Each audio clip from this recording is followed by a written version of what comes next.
Welcome to some new NRL confirmed and rumoured transfers for October, November and beyond. Today, we're looking at 11 new NRL transfers that could absolutely alter the upcoming NRL season. Remember, within the graphic for each NRL transfer, there will be a percentage if the transfer is rumoured that the player will actually be going to that team. With that being said, let's get straight into the video.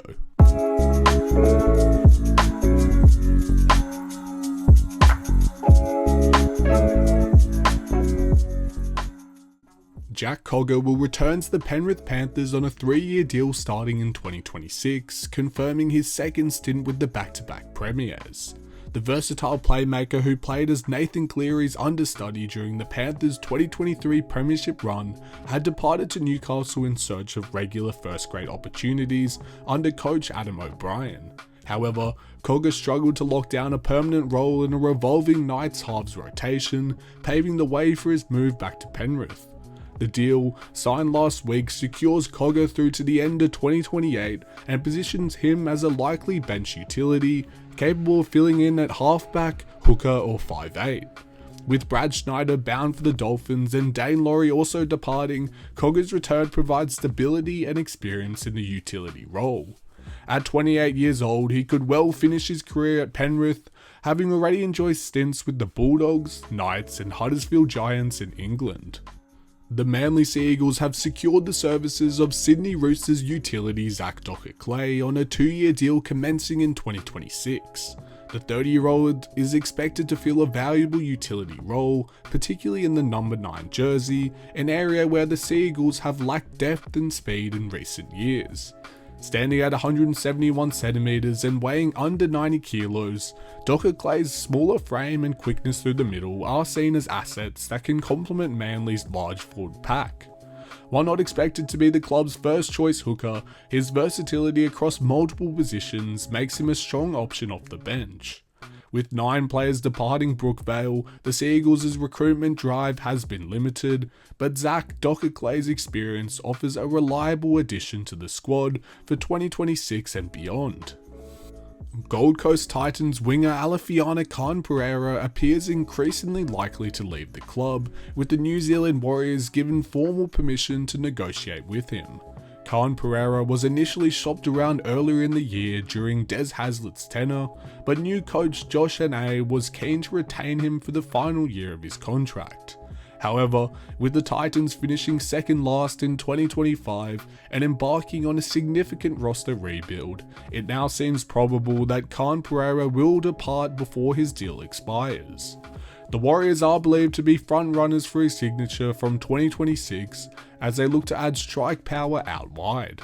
Matt Burton's future at the Canterbury Bulldogs remains under speculation despite being contracted until the end of 2027. The star 5'8", who has been pivotal in the Bulldogs' revival since arriving in 2022, has reportedly attracted strong interest from rival clubs, including the North Queensland Cowboys, Perth Bears, and most recently the Gold Coast Titans. Burton's situation has been complicated by Bulldogs football boss Phil Gould's recent comments that Lachlan Galvin and Mitchell Woods could form the club's long-term halves pairing.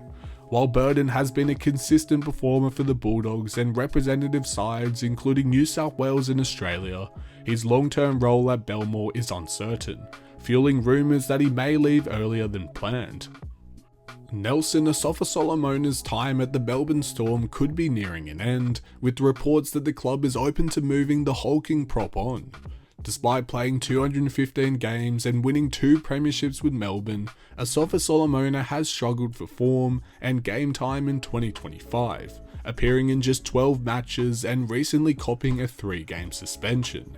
A third party has reportedly contacted the New Zealand Warriors to gauge interest in signing him, though the club balked at his $850,000 price tag. With Craig Bellamy seemingly losing patience and the Storm willing to subside his contract to facilitate a move, Asofa-Solomona's future is uncertain, though interest remains from several NRL clubs. Angus Crichton is weighing up a potential switch to rugby union as his time at the Sydney Roosters nears its conclusion. Entering the final year of his deal, the 29-year-old forward has admitted that a move to the 15-man code is an option, particularly with the Rugby World Cup approaching in Australia. Despite being one of the Roosters' most consistent performers and boasting representative honours with New South Wales and Australia, the club is hesitant to extend his $800,000 per season deal due to salary cap constraints and the emergence of younger back rowers. Crichton himself has expressed curiosity about testing himself in rugby union, a sport he has not played in over a decade, saying it would offer a different path late in his career.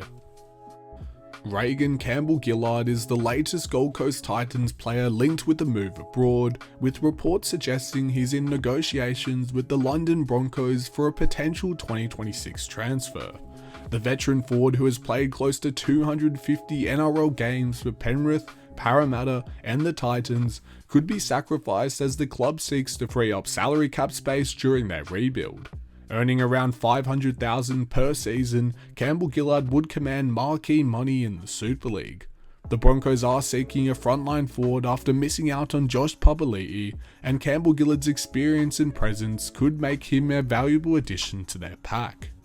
Cody Ramsey's future with the St George Illawarra Dragons appears uncertain, with the club not offering him a top 30 deal despite his strong season in reserve grade. The New South Wales Cup Player of the Year and captain of the Dragons reserve side, Ramsey has drawn interest from both the Parramatta Eels and Sydney Roosters. With James Tedesco and Daniel Tupou nearing the end of their careers, the Roosters see Ramsey as a potential long-term option in their backline. The Eels are also in the market for outside backs, particularly with Bailey Simonson requesting a release. While Ramsey has admirably fought back from drastic injuries to continue his career, it seems increasingly likely he will move on from the Dragons by 2026. Victor Radley's time at the Sydney Roosters is under a cloud, with the club reportedly urging his management to explore rival options.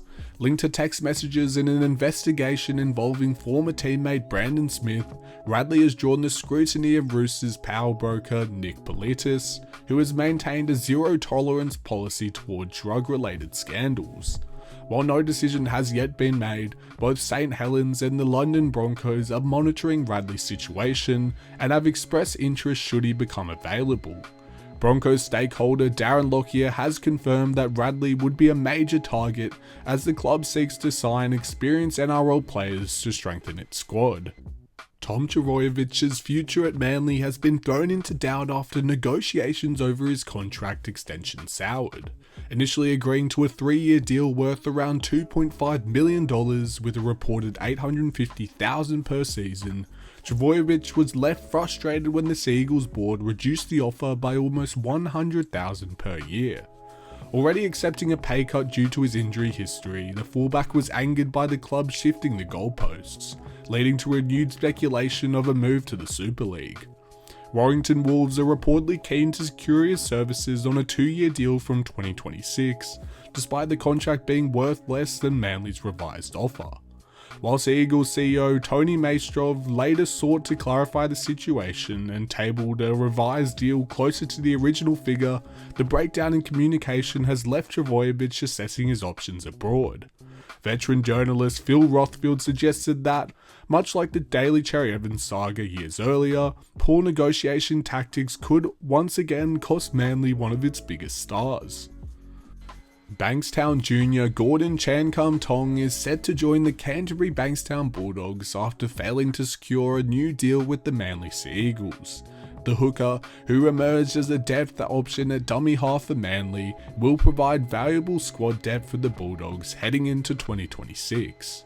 His addition is part of Canterbury's broader recruitment push as they continue to reshape their roster and build depth across key positions. That's the end of this video. Thank you so much for watching. If you enjoyed, make sure to leave a like down below and subscribe if you're new. Let me know in the comments what you think of some of these transfers and if you think any of them will come into fruition. With that being said, we'll see you in the next video and goodbye.